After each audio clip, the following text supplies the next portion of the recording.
Delhi high court ने MCD के standing committee के चुनाव पर अंतरिम रोक लगा दी है। दिल्ली हाई कोर्ट ने एलजी, मेयर और नगर निगम को नोटिस भेजकर जवाब भी मांगा है। दिल्ली हाई कोर्ट ने मेयर शैली ओबरॉय को निर्देश दिया कि वो बैलेट पेपर, सीसीटीवी और दूसरे सामान को संभाल कर रखें। एमसीडी की मेयर शैली ओबरॉय ने विवाद के बाद फिर से स्टैंडिंग कमेटी के चुनाव का आदेश दिया था। कल आम आदमी पार्टी और बीजेपी के पार्षदों में जबरदस्त झड़प भी हुई थी। एमसीडी के सदन में जमकर मारपीट और हंगामा भी हुआ था। ये तस्वीरें आप देख सकते हैं उस वक्त की जब ये हंगामा हुआ।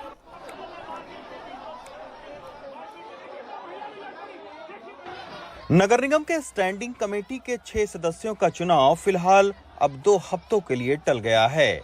शनिवार को बीजेपी की पार्षद ने दिल्ली हाईकोर्ट का दरवाजा खटखटाया था। दिल्ली हाईकोर्ट ने सोमवार को होने वाले चुनाव पर अंतरिम रोक लगाते हुए निगम, मेयर और उपराज्यपाल को नोटिस देकर 2 हफ्तों में जवाब मांगा है।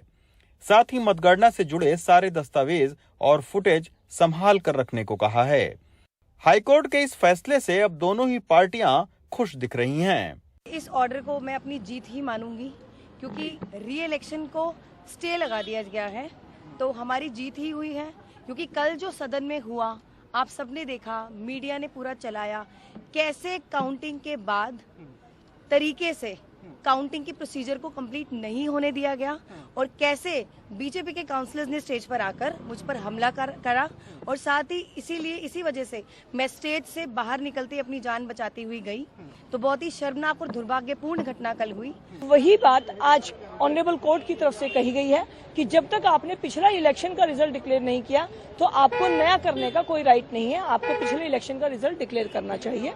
और इसमें जो उनकी तरफ से पॉइंट दिए गए हैं, उनका कहना था कि बैलेट पेपर लूट लिए गए, बैलेट पेपर है नहीं, उन सब के लिए म्युनिसिपल सेक्रेटरी को अगली डेट पे शायद कॉल किया जाएगा और उन पेपर्स की आगे वेरिफिकेशन होगी, लेकिन मंडे का इलेक्शन होल्ड कर दिया गया है। दरअसल स्टैंडिंग कमेटी के 6 सदस्यों के मतगणना के बाद शुक्रवार को आम आदमी पार्टी और बीजेपी के पार्षदों में जमकर हाथापाई हुई।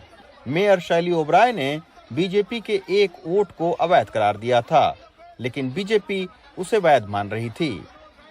जब इलेक्शन का रिजल्ट डिक्लेयर हो रहा था तो भारतीय जनता पार्टी के पार्षदों ने मेयर के ऊपर हमला किया, जानलेवा हमला किया और सारे बैलेट पेपर लूट लिए। ये सब टीवी चैनल्स ने दिखाया है। जब बैलेट पेपर ही लूट गए तो मेयर के पास जो रिजल्ट था वो भी मेयर रिजल्ट डिक्लेयर नहीं कर पा रही हैं, क्योंकि बैलेट पेपर लूट गए। दिल्ली हाईकोर्ट ने आज दोबारा मेयर ने जो 27 तारीख को स्टैंडिंग कमेटी के चुनाव की घोषणा की थी उस पर अब स्टे लगा दिया है, यानी उस पर अंतरिम रोक लगा दिया है।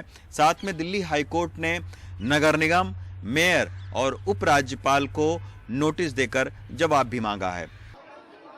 लेकिन इस लड़ाई पर बीजेपी और आम आदमी पार्टी को जनता से माफी मांगने के बजाय शनिवार को दोनों ही पार्टियों ने एक दूसरे के खिलाफ पोस्टर वॉर का आगाज कर दिया। बीजेपी का ये पोस्टर, जिसमें आतिशी और दुर्गेश पाठक को विलेन के तौर पर पेश किया गया है, जबकि आम आदमी पार्टी ने गौतम गंभीर और मनोज तिवारी को खलनायक बनाया। फिलहाल दोनों ही पार्टियों के स्टैंडिंग कमेटी के चुनाव में अपने अपने तर्क हैं। आम आदमी पार्टी पेपर को दिखाकर बता रही है कि एक वोट अवैध है, जबकि बीजेपी चुनाव आयोग के तकनीकी कमेटी का पेपर दिखाकर इसे वैध बता रही है।